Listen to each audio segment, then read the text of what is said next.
everyone! Today I'm here with probably my favourite video ever to watch and maybe to film, and it is my favourite books of 2019. I've also ranked them, so I'm going to go from place number 10 up to my favourite book of the year, number 1.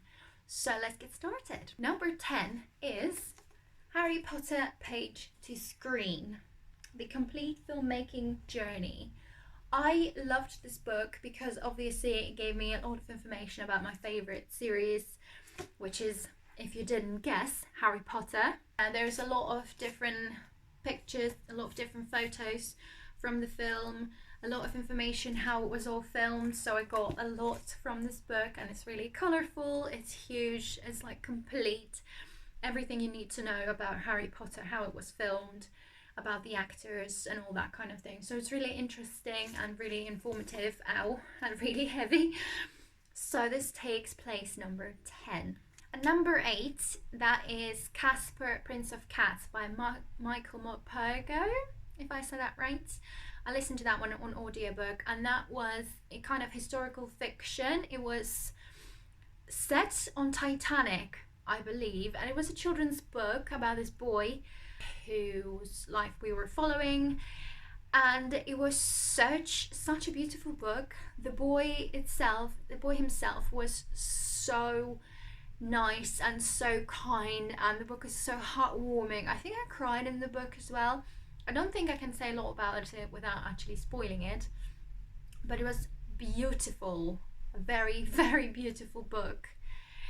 And it also involved a cat, as you can probably tell from the title. So a cat is always good for me. Number 8 is Little by Edward Carey. This one is a historical fiction which is set in 1761. This is basically, I think it's like a retelling, potentially. I still haven't figured it out. Not looked up any information, but I think it is based on like Madame Tussauds' life, or like reimagining of it, I'm not sure. So it's basically about her life, and it was really interesting. The writing style was really good. There were times that I couldn't put the book down because it was just that good and that compelling and interesting. It has illustrations throughout the book as well. The chapters are really short, which helps a lot. So illustrations, different illustrations. So yeah, it is a very interesting book. There were a couple of sad moments, and the life of this girl, it actually is like a coming of age story, because we follow her from a very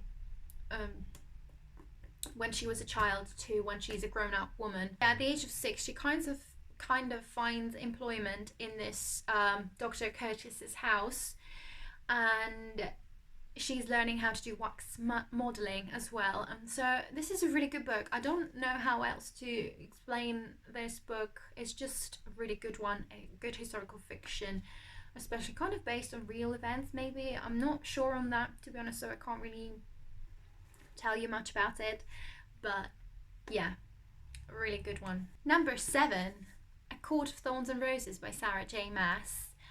This is, as probably many people know, it's like a Beauty and the Beast retelling. I enjoyed it a lot more than I thought I would. This is one of the YA books, if it's a YA, that I actually enjoyed.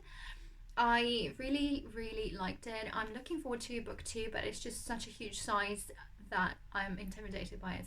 That's why I'm not reading it yet. But it was really, really good. I think if you want something for like a fantasy to read during the winter months, this one is a good one to start with. 2 books actually take place number 6 because they're part of the series, and they are The Extinction Trials, Rebel, Exile, and Extinction Trials, Rebel. So the second and third books in this series. And this series is what it says it is. Hunger Games meets Jurassic Park. That's what exactly it is. I've never read Hunger Games or watched the film, but I love books about dinosaurs. I love films about dinosaurs, so this was just a pleasure to me. They are, again, YA fantasy. Well, maybe not fantasy, more sci-fi, I suppose. I really enjoyed these books. They all of 3 of them have kind of different plot, not exactly. They follow the same characters, follow the same storyline, but still at the same time different things happen in these books, so each of them has like a separate plot. And the third one, Rebel, was probably my favorite. That one was the good one, and oh my god, I enjoyed it. The dinosaurs, the characters, what they were going through, and also what I enjoy, there's not a huge amount of romantic feelings. It is about surviving on a planet with dinosaurs, basically, which I think sounds really cool. So yeah, if you're into dinosaurs and like survival kind of stories, that is good. Number 5 is The Bear and the Nightingale by Catherine Arden. This book is based on Russian mythology, and it is a very beautifully written book.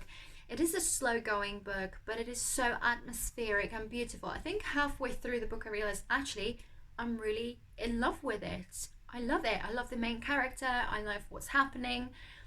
Again, it is another one of those books that it's best to read it during winter months, cold months, when you're not in a hurry or anything, because it's not a fast going book. It is more atmospheric, and oh my god, it's beautiful. I can't wait to read book 2. This book is about this girl, Vasya, who can see different like creatures and different things that people can't see, but she can, and so she's kind of considered to be a witch.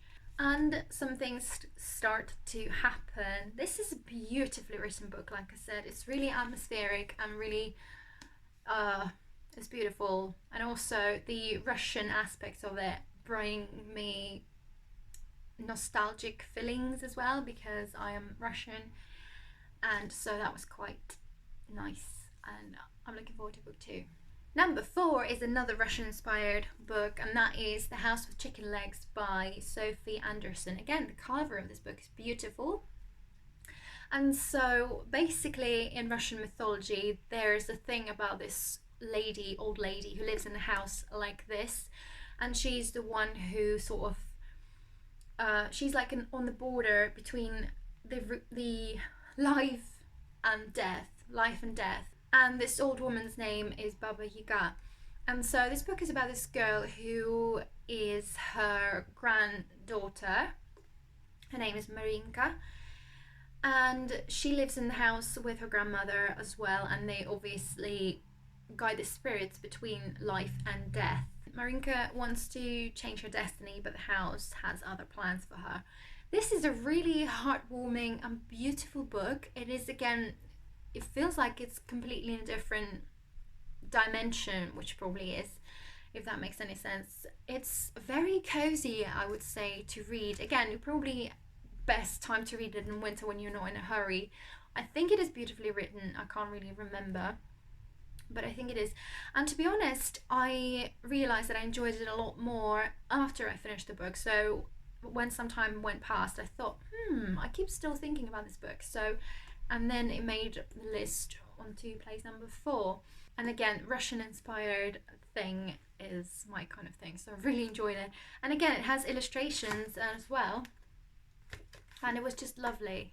So place number 3 is The Silent Companions by Laura Purcell. I listened to this one on audiobook, but as soon as I finished listening to it, I got a physical copy because I thought at some point I'm just going to reread it. This one is a historical fiction. I think it might be slightly paranormal or psychological, paranormal, that sort of thing. Really enjoyed it. It was so suspenseful from time to time. Atmospheric and gothic is what I like about historical fiction like this. Absolutely gorgeous. In this book we follow our main character, who is a young girl who is newly married to this man, and they go and live in his country estate. So she lives a simple life, and then one day she finds a silent companion that looks very much like Elsie herself, which is the main character's name. And it's creepy from time to time. I was properly scared a few times when I was reading this book. It was so good. I'm definitely looking forward to rereading this book at some point. It is really good. You never know what's going to happen next. It's unpredictable. Even towards the end, there was something that happened. I was completely shocked with that. So this one is a really good book. I've really enjoyed it and really recommend it. And now I think Laura Purcell might be one of my favorite authors. I'm reading the second book by her, and I've got a third one by her. I mean, they're completely different. It's not part of the series. This is a standalone, obviously. And yeah, so yeah, really good book. I keep thinking about it from time to time still. This is the kind of book, the kind of historical fiction that I absolutely love everything about. The writing style was good, the storyline was good, the main character, what was happening, and it was good.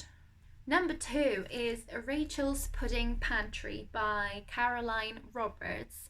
A funny thing happened with this one. I started listening to an audiobook by the same author. I absolutely hated it and DNF'd it. But this one, I fell in love with it. The atmosphere of this book was so heartwarming. The characters, all of the characters were so amazing. The relationships between them were amazing. So this book is like a romance or chick lit women's fiction novel, whatever you want to call it. This book follows our main character, Rachel, who lives on a farm with her mum and her 5-year-old daughter, which is a sweet little thing. Oh my god, she was one of my favourite characters. And her mum is really sweet, and Rachel herself is really sweet. So it is set on a farm, and then she realises that actually for her to keep the farm, she needs to think of something else because they're running out of money and the situation is getting quite difficult. So she had this idea of opening Pudding Pantry. She opens this family cookbook, which has been through generations, I think, and she opens the Pudding Pantry, and there's also apparently this beautiful, gorgeous neighbour, Tom. I thought it sounds pretty cheesy, right? But actually, most of the book is about her doing this pudding pantry. It's mostly about how that works out, about her relationship with her daughter and her mum, what she does in general on the farm. And romance is not even a huge part of the story. It's just nicely, very nicely involved in it. And the relationship that they have. Oh my god, was such a beautiful book. Honestly, every time I was reading it, I was proper happy. I think a few times I cried from happiness in this book. There are a couple of sad moments in it as well, I think, but I enjoyed it so much. The writing style I was okay with. I fell in love with this book so much, and I think I will be rereading it at some point as well. The cover is quite cute. I don't normally enjoy books like this, but this one was just a piece of cake in a way that is just beautiful. It is, oh my god, I love this book a lot, and this was amazing. This is not your normal typical romance novel, cheesy one. This is just one of the best ones out there, I think. So this was beautiful, amazing, loved it a lot. And book number 1, my favorite book of 2019, is The Doll Factory by Elizabeth McNeil. This is another historical fiction, again slightly creepy. This one is more like psychologically creepy because of reasons. I don't know if I can tell you about them. But yes, this book is set in London 1850. Look at this inside as well. Beautiful. This on here explains it really well. A gorgeously evocative tale of love, art and obsession. And that is basically what it is. So in this book we follow 2 main characters. One is Iris, which is a girl who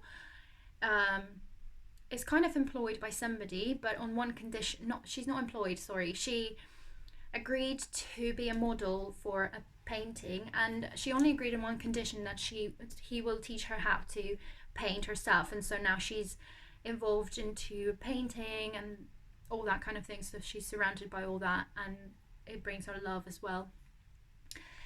And then we follow another main character who's Silas, and once he's seen her, he's been thinking about her, and he's completely obsessed with her, but it's not a good obsession. His obsession is darkening, so I can't really say a lot about it. But reading from Silas's point of view was actually really interesting. He's a little bit of a creepy person in a way, but oh my god, I don't know if I can say something. It's one of his hobbies, or is that a spoiler? But it is kind of a dark hobby, and reading from his point of view was really interesting, being in his head, how he thought of things. Iris from time to time felt a little bit like light-headed girl, like very, what's it called, light-headed, like minded, I don't know. She wasn't exactly my favorite character, but Silas, even though he's not, I don't know how to explain it, but it's weird to like him.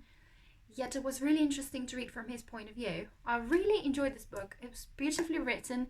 Again, I don't think I could put this down at times, so the cover obviously is gorgeous. And yeah, I really, really enjoyed it. And yeah, it was a really, really good book. Sorry if I didn't give you a lot of detail on every book, but it's just, I'm not good at explaining things. So yeah, that's all of my favorite books of 2019. Please let me know if you've read any of these, or what was your favorite book of 2019. Please leave that in the comments below. I'd love to know. And I hope you enjoyed this video, and I will see you in the next one. Thank you for watching. Bye.